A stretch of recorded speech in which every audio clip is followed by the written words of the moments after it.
बूढ़े बाबा ने कई घंटे अपने मंत्रोच्चारण चालू रखे। किशनलाल, मगनलाल और सूरजमल तीनों बड़ी शांति से सारे कष्टों को सहन करते हुए भी वहीं पर बैठे रहे और उठकर जाने का प्रयत्न भी नहीं किया। कई घंटों तक वैदिक मंत्रोच्चारण करने के बाद बूढ़े बाबा ने आंखें खोली और अपने हाथ में पानी का कलश लेकर उन तीनों की तरफ गए और उस कलश का सारा पानी बारी बारी उन तीनों के सर पर डाल दिया। वैसा करते ही तीनों के शरीर में जैसे किसी ने उबलता हुआ लावा डाल दिया हो, इसी तरह मचलने लगे और तीनों फर्श पर गिर गए और तड़पने और मचलने लगे। उन तीनों के शरीर से कुछ काले रंग का धुआं वो बाहर निकला और खिड़की से बाहर चला गया। ऐसा होते ही तीनों का तड़पना एकदम से कम हो गया और तीनों ही पहले जैसे शांत हो गए और उसके बाद बेहोश हो गए। उस काले रंग के धुएं को इनके शरीर से निकलकर बाहर जाते हुए बूढ़े बाबा ने देखा और उन्हें लगा कि इनके ऊपर जो शैतान का साया था वो मंत्रों के प्रभाव से हट चुका था। इसलिए बूढ़े बाबा उन तीनों को कमरे में छोड़कर निश्चिंत होकर बाहर चले गए। बाहर निकलकर उन्होंने रसोइये काका से कहा, इन तीनों पर नजर रखिएगा। कुछ देर तो इन्हें होश नहीं आएगा, लेकिन इनको होश आने के बाद इन तीनों को बड़ी जोर से भूख लगेगी। तब तक आप इन तीनों के लिए हलवा और पूरी बना के रखना और इस शीशी से कुछ बूंदे भी हलवे में डाल देना। रसोइया काका को शीशी हाथ में थमाते हुए बूढ़े बाबा वहां से निकल गए। उस तरफ जो पूरे गांव में काले बादल छा गए थे और गरज रहे थे, वो एकाएक शांत हो गए और थोड़ी ही देर में काले बादल भी छट गए। धूप खिलने लगी थी। ये देखकर सभी लोग जो अपने अपने घरों के अंदर चले गए थे वो बाहर आ गए। बूढ़े बाबा नील भवन के बाहर आए और साफ आसमान देखकर वहीं खड़े रहकर उन्होंने शैतान को कहा, तुम्हारे पास शैतानी शक्ति है तो हमारे पास भी हमारी ईश्वरीय शक्ति है जो हमें तुमसे बचाएगी। अपनी शक्ति पर घमंड मत कर, क्योंकि जितना ऊपर उठेगा उतना ही नीचे गिरने में तुम्हें समय नहीं लगेगा। ये कहकर बूढ़े बाबा बस्ती की तरफ जाने के लिए निकल पड़े। देव के मन में अभी भी ललिता का चेहरा घूम रहा था। न जाने ललिता के सौंदर्य का उसके ऊपर क्या जादू चल गया था। वो ललिता को भूल नहीं पा रहा था। देव उस समय पर एकता को पूरी तरह से भूल गया था। उसे ये याद ही नहीं रहा कि एकता कई दिनों से उसके फोन की राह देख रही थी। पिछले कुछ दिनों से देव भूल ही गया था कि वो एकता के साथ एक रिश्ते में बंधा हुआ था। उस तरफ ललिता मोतीबाई के घर से बाहर निकलकर गांव में वहां पर घूमने लगी। उसकी आंखें किसी चीज को तलाश रही थी, लेकिन वो क्या था वो ललिता को छोड़कर किसी को नहीं पता था। लेकिन ललिता जो कारण बताकर गांव में आई थी वो कारण निश्चित रूप से नहीं था। थोड़ी देर बाद सिद्धार्थ और गौरी ललिता के पास आए और सिद्धार्थ ने उससे पूछा, ललिता जी, मैं जानना चाहता था कि आप किन किन कलाओं में निपुण हैं, ताकि हम लोगों को, मेरा मतलब है कि गांव के इन लोगों को प्रशिक्षण दे सके, क्योंकि हमारे पास कोई अलग से सेना तो है नहीं। जो है ये वही गांव वाले हैं जो हमारे साथ हमारी सेना बनकर युद्ध करेंगे। ये सुनकर ललिता ने कहा, मैं घोड़ा चलाने में माहिर हूं, मैं धनुर्विद्या में भी माहिर हूं। ये सुनकर गौरी ने कहा, वैसे हमारे पास यहां पर कोई घोड़ा तो है नहीं, तो बचा सिर्फ धनुर्विद्या। गांव वालों को आप धनुष और बाण बनाना भी सिखा दीजिए और चलाना भी। ललिता ने सर हिलाकर हां कहा और गांव वालों के पास जाकर उनसे बात करने लगी। उसी वक्त पीछे से बूढ़े बाबा आए और उन्होंने सिद्धार्थ और गौरी को वहां पर जो जो घटित हुआ था वो सब कहकर बताया। ये सुनकर सिद्धार्थ खुश हुआ और उसने कहा, इसका मतलब है कि आप उन तीनों की आत्मा को शैतान से मुक्त कराने में कामयाब हो गए। बूढ़े बाबा ने सर हिलाकर हाँ में जवाब दिया। यह सुनकर सिद्धार्थ के मन में एक नई उम्मीद जाग गई। उसने भावुक होते हुए कहा, बाबा, इसी तरह हमें मां को शैतान के चंगुल से जल्द आजाद करवाना होगा।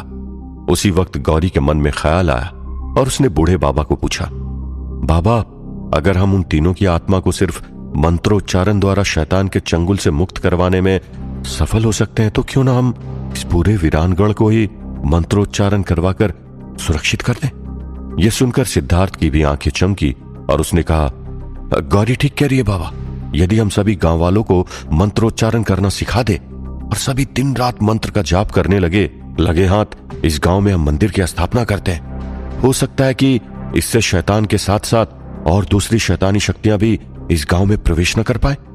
बूढ़े बाबा ने हंसते हुए कहा, अगर ऐसा किया जा सकता तो हम कब का कर देते। शैतान को भगवान से दुश्मनी है। वो भगवान का नाम या भगवान की उपस्थिति को सहन नहीं कर पाता। ये हमें भी पता है सिद्धार्थ, लेकिन कोई कारण है जिसकी वजह से हम ऐसा चाहकर भी नहीं कर सकते। वो कारण क्या है बाबा? सिद्धार्थ ने कुतूहलता के साथ बूढ़े बाबा को पूछा। बूढ़े बाबा ने सिर्फ इतना ही कहा, पूरी सच्चाई क्या है ये तो मुझे भी नहीं पता है सिद्धार्थ, लेकिन इतना जरूर पता है कि इस गांव में ना ही मंदिर की स्थापना हो सकती है और ना ही सभी लोगों को मंत्र जाप दिया जा सकता है। हाँ, किसी विशेष परिस्थिति में किसी व्यक्ति को कुछ समय के लिए मंत्र देकर उसे कष्ट से मुक्त अवश्य किया जा सकता है, लेकिन वीरानगढ़ के गांव का रहवासी ज्यादा से ज्यादा घर में भगवान की मूर्ति को रखकर दिया कर सकता है, लेकिन उससे अधिक वो कुछ भी नहीं कर सकता। नित्य मंत्र जाप, स्वाध्याय इत्यादि कुछ भी नहीं कर सकता, और ना ही इस गांव में किसी मंदिर की स्थापना हो सकती है। दक्षिण दिशा में जो दो बड़े बड़े मंदिर का खंडर तुम देख रहे हो ना, वो मंदिर भी धीरे धीरे खंडर में तब्दील हो गए। ना ही उन मंदिरों में कोई पूजा पाठ कर सका और ना ही उन मंदिर की किसी भी मूर्तियों में तेज अधिक समय तक बरकरार रह पाया। इसके पीछे शैतान के प्रकोप के अलावा और क्या ही कारण हो सकता है सिद्धार्थ? सिद्धार्थ और गौरी दोनों ने चुपचाप सर हिलाया। बूढ़े बाबा वहां से गांव वालों को प्रशिक्षण देने के लिए आगे बढ़ने लगे। तभी सिद्धार्थ के मन में कुछ और विचार आया और वो दौड़ते हुए बूढ़े बाबा के पीछे गया और उन्हें कहा, शैतान और शैतानी शक्तियों का प्रकोप है इस गांव पर, यह तो मैं भी मानता हूं, और हो सकता है कि इसी कारण सामूहिक तौर पर भगवान का नाम, मंत्र जाप, मंदिर की स्थापना नहीं हो सकती, लेकिन लोग अपने अपने घरों में चुपचाप मंत्र की साधना तो कर ही सकते हैं ना। बूढ़े बाबा ने सर हिलाकर ना में जवाब दिया। लेकिन क्यों? गौरी ने पूछा। बूढ़े बाबा ने सर हिलाकर जवाब दिया, सभी प्रश्नों का उत्तर मैं नहीं दे सकता हूं तुम लोगों को। जब से वीरानगढ़ पर शैतान का साया पड़ा है, तब से लेकर अब तक यही प्रथा चलती आ रही है। यदि गांव वालों को सामूहिक मंत्र जाप करने के लिए कह देता या फिर चुपचाप अपने घर में मंत्र की साधना करने को कहता और इस गांव में मंदिर की स्थापना करवा देता, तो ये गांव शैतान के प्रकोप से बच जाता, तो मैं ऐसा कब का कर देता। लेकिन ऐसा न करने के पीछे कोई तो कारण है जो मुझे भी नहीं पता। हम तो सिर्फ इतना ही मानते हैं कि शैतान का प्रकोप है, इसलिए नहीं कर सकते। बूढ़े बाबा को अपनी शांति गवाते हुए सिद्धार्थ और गौरी ने पहली बार देखा था, इसलिए दोनों ने बूढ़े बाबा के साथ अधिक बहस करना ठीक नहीं समझा और वे दोनों चुपचाप दूसरा काम करने के लिए निकल गए। बूढ़े बाबा से थोड़ी दूर जाते ही सिद्धार्थ ने गौरी से कहा, बूढ़े बाबा जरूर हमसे कुछ छुपा रहे हैं, उन्हें जरूर पता है, लेकिन वो हमें बताना नहीं चाह रहे हैं। गौरी ने कहा, लेकिन भले बूढ़े बाबा ऐसा क्यों करेंगे? मुझे नहीं लगता कि वो हमसे कुछ छुपा रहे हैं। मुझे बस इतना लगा कि हमारे सवाल ही थोड़े बेबुनियाद से थे, बस इसलिए बूढ़े बाबा को थोड़ा सा गुस्सा आ गया और कुछ नहीं। सिद्धार्थ ने कहा, बेबुनियाद? हमारे सवाल बेबुनियाद किस तरह से हो गए? तुम्हारी बात एकदम ठीक थी कि यदि इस गांव को मंत्र साधना से ही बचाया जा सकता है, तो ऐसा करने के लिए हमें देरी नहीं करनी चाहिए, और यदि मंत्रों द्वारा इस शैतान को दूर किया जा सकता है, तो मां को छुड़ाने में भी हमें बहुत आसानी होगी।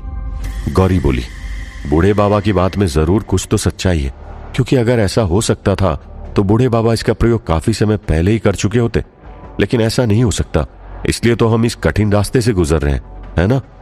सिद्धार्थ ने कहा, तुम ठीक कह रही हो गौरी, शायद मैं ही कुछ ज्यादा इसको लेकर उत्साहित हो गया था। चलो देखते हैं कि तलवार और भाले के कारखाने में क्या स्थिति है। सिद्धार्थ और गौरी दोनों उस जगह पर गए जहां पर कुछ लोग तलवार और भाले बनाने की प्रक्रिया कर रहे थे। वहां पर जाकर वे दोनों मुआयना करने लगे कि काम किस तरह चल रहा था। उस तरफ ललिता पहले तो गांव की कुछ लोगों से तलवारबाजी की कुछ बातें करने लगी और उसके बाद मौका पाते ही गांव में अकेले घूमने निकल गई। अकेले घूमते घूमते गांव के उस हिस्से में पहुंच गई जहां पर ज्यादा लोग नहीं थे। वहां पर जाते ही जब उसने देखा कि आसपास और कोई नहीं था, तब उसने तुरंत ही एक गाय के बछड़े का रूप धार लिया और जमीन को सूंघते सूंघते पूरे गांव में घूमने लगी और गांव का चप्पा चप्पा अपनी नाक से सूंघने लगी। ऐसा करते हुए उसने लगभग पूरा गांव छान मार लिया, लेकिन वो जिस चीज की तलाश करते हुए यहां पर आई थी वो उसे प्राप्त नहीं हुई। तभी अचानक पीछे से गांव की एक औरत वहां पर आई और उस बछड़े को देखते हुए बोली, अरे ये किस गाय का बछड़ा है और यहां पर क्या कर रहा है? ऐसा कहकर उस औरत ने उस गाय के बछड़े को गोद में उठा लिया और तबेले में जाकर उसे रख दिया। ललिता गाय के बछड़े के रूप में जैसे ही गायों के बीच में आई तो सभी गाय एकदम से आवाज करने लगी और जिस तरह घबरा गई हो उसी तरह भागने की कोशिश करने लगे, लेकिन सभी गाय बंधी हुई थी इसलिए कोई भी वहां से भाग नहीं पाई। सभी गाय की आवाज सुनकर चौंक गए थे कि आखिर सभी गाय इतनी आवाज क्यों कर रही थी। तभी कुछ लोग आकर तबेले में आकर देखने लगे, लेकिन वहां पर उन्हें कोई भी अनचाही वस्तु या विषैला प्राणी जैसे कि सांप अथवा बिच्छू दिखाई नहीं दिया और इसलिए वे फिर से वहां से निकल गए। ललिता अभी भी बछड़े के रूप में वहीं पर एक कोने में बैठी हुई थी और उसकी नजर वहां पर गोबर के ढेर के ऊपर पड़ी और उसके बीच में चमक रहे एक वस्तु पर पड़ी और उसे देखते ही उसने अपने मन में कहा, आखिर मैं जिस चीज को ढूंढने के लिए आई वो मुझे मिल ही गया। इन लोगों की नजर अभी तक इस चमकते हुए मणि पर कैसे नहीं पड़ी। ये सोचकर ललिता बछड़े के रूप में उस गोबर के ढेर की तरफ आगे बढ़ी और वहां पर जाकर उसने यहां वहां पर देखा। जब उसने तसल्ली कर ली कि आसपास उसे कोई भी इंसान नहीं दिख रहा था तो उसने तुरंत ही अपना रूप बदल लिया और अपने वास्तविक रूप में आ गई। ललिता अपने वास्तविक रूप में आकर उस मणि को गोबर में से उठाने वाली थी कि तुरंत ही पीछे से देव आ गया और उसे देखकर एकदम से बोल उठा, अरे तुम, मेरा मतलब है कि आप यहां पर हो, मैं आपको कब से ढूंढ रहा था। अचानक देव की आवाज सुनकर ललिता घबरा गई और बिना मणि उठाए ही उठ खड़ी हुई और मुड़कर देव को देखने लगी। ललिता देव को देखते ही हड़बड़ाते हुए बोल उठी, अरे तुम देव, तुम मुझे क्यों ढूंढ रहे थे? देव ने कहा, वो मोतीबाई आपको बुला रही थी, शायद उन्हें आपका कोई काम था। मैं अभी आई, तुम जाओ। ललिता के ऐसा कहते ही देव वहां से निकल गया।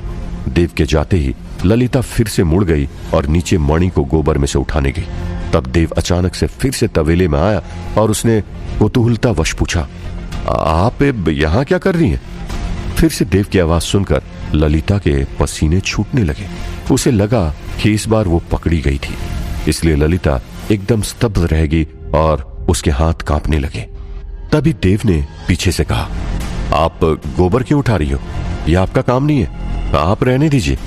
यह सुनकर ललिता ने गहरी सांस ली और तुरंत उस मणि को गोबर से ढक दिया और उठ खड़ी हुई और उसके बाद उसने देव को अपना पसीना पोंछते हुए कहा, अरे नहीं, मैं तो बस देख रही थी कि लोग ये सब काम कैसे कर लेते हैं। हमारे यहां पर गंधर्व लोक में तो ऐसा कुछ भी नहीं होता। चलो जाते हैं मोतीबाई के पास। देव ललिता को देखकर हंसने लगा और उसने कहा, सारा गोबर आपके सिर माथे पर लग गया है, रुको मैं साफ कर देता हूं। ये कहकर देव एकदम ललिता के करीब आ गया और अपने रुमाल से ललिता के माथे पर लगा हुआ गोबर साफ करने लगा। वो ललिता के इतने करीब आ गया था कि ललिता की सांसें भी उसे महसूस हो रही थी। ललिता के इतने करीब आते ही देव की दिल की धड़कनें भी बढ़ गई और उसके हाथ भी कांपने लगे। ललिता को भी देव की सांसें महसूस हो रही थी और उसके दिल की धड़कनें भी अब बढ़ गई थी। ललिता ने देव की तरफ देखा और अपनी आंखें बंद कर दी। देव भी धीरे धीरे ललिता के और करीब आते गया। उसे भी अपने आप पर नियंत्रण नहीं रहा। ललिता के माथे पर लगा हुआ गोबर साफ करते करते वो ललिता के इतने करीब आ गया कि उसके होंठ ललिता के होंठ से बस थोड़े ही दूर थे। देव अपने आप पर काबू नहीं कर पा रहा था और वो ललिता को चूमने ही वाला था। क्या देव और ललिता के बीच शारीरिक संबंध स्थापित हो जाएंगे? क्या था वो मणि और किसका था? क्या महत्व था उस मणि का और उसे ढूंढते हुए ललिता यहां तक क्यों आई थी? क्या छाया ही ललिता थी अथवा वो कोई और ही थी? आखिर